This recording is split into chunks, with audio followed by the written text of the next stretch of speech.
juste pour rester sur cette question des moyens de répression, on a lu un certain nombre de communiqués de votre syndicat regrettant l'érosion des effectifs.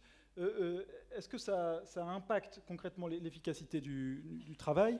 Et autre question qui est peut-être plus sensible au sein de l'administration fiscale, est-ce que, comme à l'étranger, il est envisagé d'embaucher des repentis ou des professionnels de l'optimisation, comme on dit pudiquement?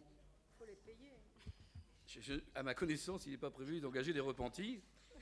J'ai malheureusement plutôt fait le constat dans ma carrière qu'à un moment donné, les excellents professionnels de l'administration fiscale passaient par contre de l'autre côté de la barrière et devenaient des conseillers éminents de grands groupes pour les conseillers fiscaux. Bon, donc à ma connaissance, il n'y a pas de perspective d'embaucher des repentis. Par contre, on serait bien heureux de collaborer avec eux très directement, notamment lorsqu'il s'agit de fichiers à exploiter. Mais effectivement, je crois qu'il y a une réalité. Je ne comprendrais, enfin, je ne peux pas me limiter à faire un commentaire général là-dessus.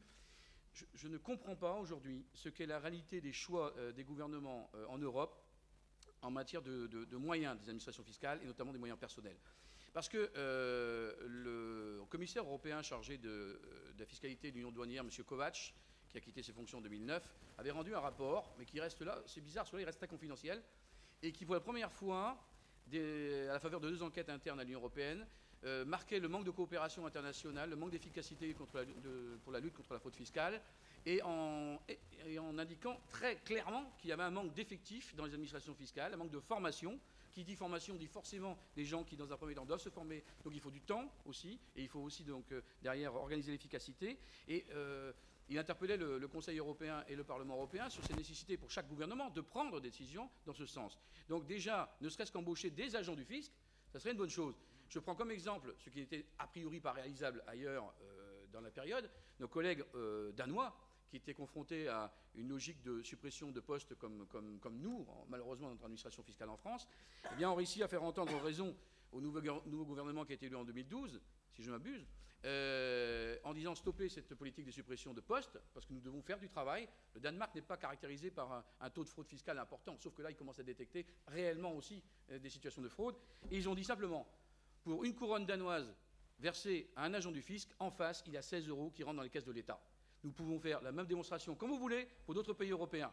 Je crois qu'aujourd'hui, les gouvernements doivent entendre ce type de discours, parce que là, franchement, le discours qui était tenu il y a quelques années, les agents économiquement utiles et économiquement rentables et socialement utiles, plus que jamais aujourd'hui, je crois qu'on peut en dire des choses. Toute petite question, merci, avant de vous laisser réagir. Les syndicats, quand un fonctionnaire courageux utilise l'article 40, est-ce qu'ils sont sollicités? Quel type de protection vous a apporté? Non, le paradoxe, quelque part, c'est pour ça que je faisais cette précision tout à l'heure, le paradoxe, quelque part, c'est qu'il n'y a pas, à un moment ou à un autre, un enclenchement d'une procédure disciplinaire. Autrement, effectivement, nous, les syndicats, nous serions au courant et sollicités, ou alors je ne comprendrais pas. Et les quelques cas où ça s'est produit, effectivement, nous allons toujours monter au créneau pour défendre les droits. Dans l'affaire Cahuzac, oui. Comment ça s'est passé? Alors, écoutez, là, par contre, je vais me taire. Non, pour être plus sérieux, quand on dit l'affaire Cahuzac, c'est quoi? Parce que c'est quelqu'un qui est à l'origine. Oui, c'est un certain monsieur Rémi Garnier, qui était aussi un vérificateur dans le Sud-Ouest, donc tout le monde sait ça maintenant. Alors là, pour être tout à fait clair, nous avons eu syndicalement, unitairement, à défendre ce collègue il y a quelques années, parce qu'on lui a retiré cette affaire, entre guillemets, en disant que ça devait être réglé autrement. Plus grave, on l'a accusé d'avoir investigué... En dehors de ses prérogatives et de ses ordres, etc. Effectivement, c'est une situation. Ce sont des rares cas que l'on voit venir sur la place publique, mais je le dis aussi, très sincèrement, heureusement quand même quelque part, c'est qu'il n'y a pas non plus une velléité permanente, heureusement, c'est plus insidieux que ça, une velléité permanente de menacer de sanctions un agent du fisc qui ne ferait que simplement respecter la loi quand même.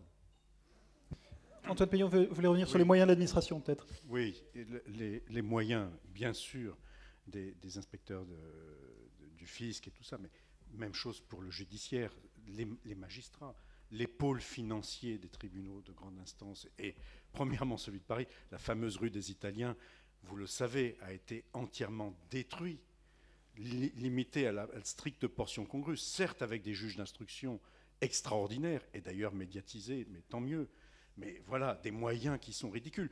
Combien le juge Van Ruymbeck a-t-il de dossiers de piles de dossiers extraordinaires sur sa table. C'est ingérable. Même chose, bien sûr, pour Guillaume Daïev, pour Serge Tourner, tous extrêmement valeureux, tous totalement submergés par des procédures, mais qui sont des procédures en plus internationales. Bon. Qu'est-ce qu'il en est de la police judiciaire en matière financière? Qu'est-ce qu'il en est des douaniers? Les douaniers qui sont aujourd'hui ratiboisés. Voilà, sur l'ensemble de l'administration, et pas seulement fiscale, on a assisté depuis 20 ans à ce que disent les fonctionnaires eux-mêmes, à une désorganisation organisée, parce qu'en plus ils sont dispersés, on multiplie les structures, les toutes petites structures. On a été clairement dans des volontés politiques d'avoir les vrais outils administratifs et judiciaires qui permettent de lutter contre la fraude fiscale. Je peux dire juste un mot? Très court, non, c'est un mot pour essayer de voir le côté bleu du ciel, parce qu'il y a quand même des raisons d'espérer. Oui, ouf. Au-delà du nombre de fonctionnaires, c'est la formation des fonctionnaires qui paraît absolument indispensable. Et là, j'ai quand même le plaisir de vous annoncer qu'à Strasbourg est né le 1er juin un collège européen des investigations financières. De quoi s'agit-il? De former les formateurs, donc des policiers, des gendarmes, des magistrats, des douaniers, aux investigations financières, c'est-à-dire ces enquêtes-là dont on a besoin. Et donc on doit rechercher ceux dans chacun des États membres qui seront capables de disséminer la formation, de manière à faire des petits, voilà, et à faire de ces investigations financières la nouvelle technique d'enquête pour ce type d'infraction. Et ça part d'une volonté de la Commission européenne.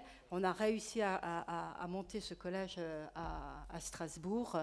Voilà, donc, et en France, c'est le seul d'ailleurs qui existera à Strasbourg, en France, pardon, et en Europe, et qui est né d'un mariage entre les autorités de poursuite et les universités. Donc je pense qu'il y a des raisons d'espérer. Merci d'éclairer le paysage.